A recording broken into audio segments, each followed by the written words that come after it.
आफ्ताब अमीन पूनावाला की गिरफ्तारी के 23 दिन बाद भी पुलिस इस केस में किसी मुकम्मल दिशा की तरफ नहीं बढ़ पाई है। अब तक पुलिस ठोस सबूतों के लिए हाथ पैर मार रही है और इससे साफ है कि उसका पाला सही मायने में एक बेहद शातिर मुजरिम से पड़ा है, जो जुर्म को अंजाम देने से पहले ही पुलिस के खिलाफ हर अचूक चाल चल चुका है।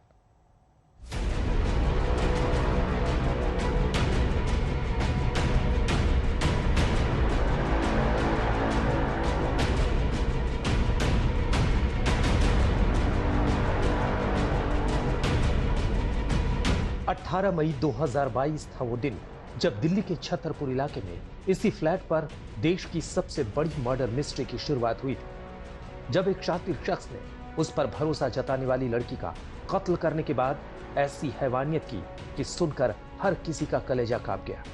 इस हैवानियत के कुछ महीनों तक वो आजाद रहा और आखिर पिछले महीने की 12 तारीख को पुलिस के शिकंजे में आया। वो भी तब जब श्रद्धा के परिवार ने मुंबई के थाने में उसकी गुमशुदगी की रिपोर्ट दर्ज कराई और आफ्ताब पर शक जताया। इसके बाद उसको गिरफ्तार किया गया।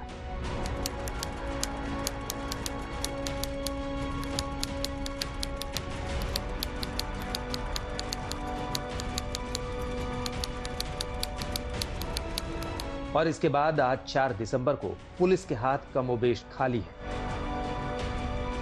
पहले पॉलीग्राफ टेस्ट से उम्मीद जताई गई थी। सवालों के दौरान उसके शरीर की हर हलचल पर नजर रखी गई। नतीजा कमोबेश सिफर रहा।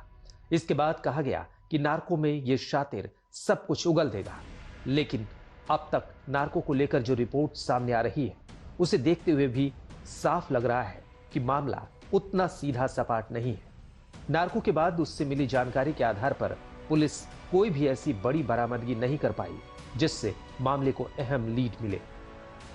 कुल मिलाकर शतरंज का शौकीन ये शातिर श्रद्धा के कत्ल से पहले ही ऐसी चालें चल चुका है जिससे पुलिस अब सबूतों के लिए भटक रही है।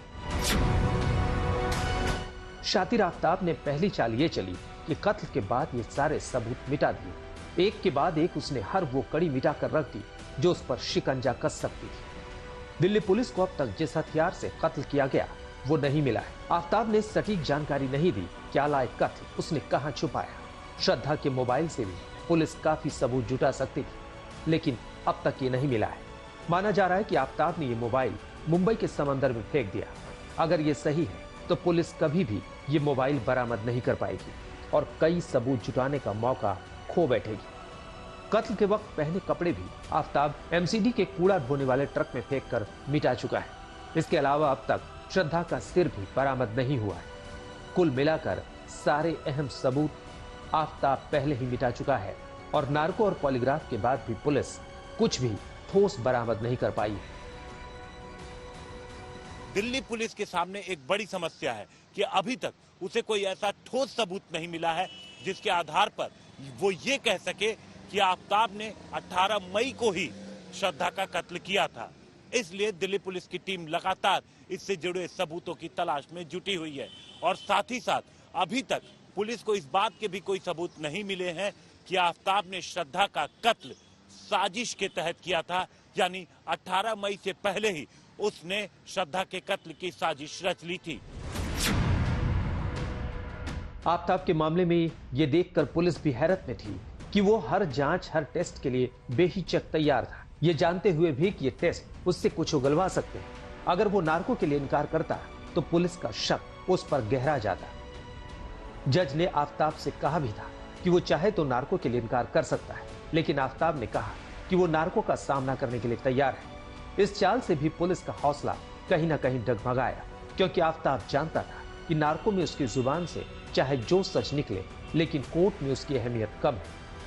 अगर कोई भी एक्यूज्ड पॉलीग्राफ टेस्ट या नार्को टेस्ट के थ्रू कुछ भी जवाब देता है तो उसको कन्फेशन तो नहीं माना जाएगा, लेकिन जो भी मटेरियल एविडेंसेस होंगे उसको एज एविडेंस कंसीडर किया जा सकता है। फॉर एग्जांपल अगर मैं बताऊं, जैसे मान लीजिए कोई एक्यूज्ड है, वो कहता है कि मैंने फलाना वेपन यूज किया और फलाने वेपन को कहीं मैंने फेंका, तो अगर वो उस आधार पर अगर पुलिस जाती है, उस वेपन को रिकवर करती है, तो वो वेपन जो है एज एविडेंस प्रोड्यूस किया जा सकता है कोर्ट में, ना कि उसका जो स्टेटमेंट है वो प्रोड्यूस किया जा सकता है। तो बहुत ही स्लाइट इसमें डिफरेंस है, जो एज एविडेंस वो प्रोड्यूस हम कर सकते हैं, एज ए मटेरियल एविडेंस की नहीं। और कन्फेशन तो बिल्कुल नहीं माना जाएगा, जो भी पॉलीग्राफ टेस्ट है नार्को टेस्ट के थ्रू।